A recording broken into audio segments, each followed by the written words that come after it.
Joshua Budo Mutale anatajwa kusalia katika viunga vya Msimbazi msimu ujao baada ya kuonesha uwezo mzuri katika michezo minne ya viporo waliotoka kucheza Simba katika hatua ya ligi kuu. Mpaka sasa Mutale amefanikiwa kuwashawishi mashabiki wa Simba, viongozi, kwa makocha na benchi la ufundi kwamba ana uwezo wa kusalia katika viunga vya Msimbazi baada ya kuonesha uwezo mzuri katika michezo minne iliyotoka kuchezwa, haswa mchezo wa Pamba, JKT Tanzania pamoja na KMC. Mambo ni mengi, muda ni mchache. Yajayo yanafurahisha.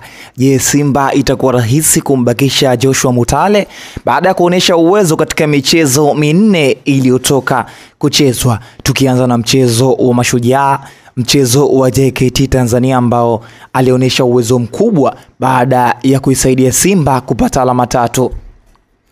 Mchezo wa Pamba ambao pia alionyesha performance nzuri kupelekea kutoa pasi ya bao pamoja na performance nzuri ambayo alionyesha.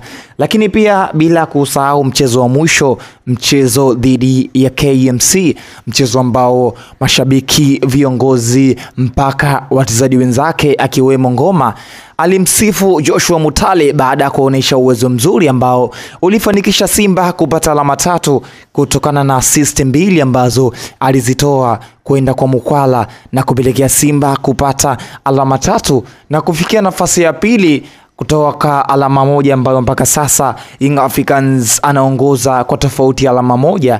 Hii kazi yote ilifanywa na Joshua Mutale ambaye anasifika ndani ya Simba kwa uwezo mkubwa ambao amekuwa akiuonesha.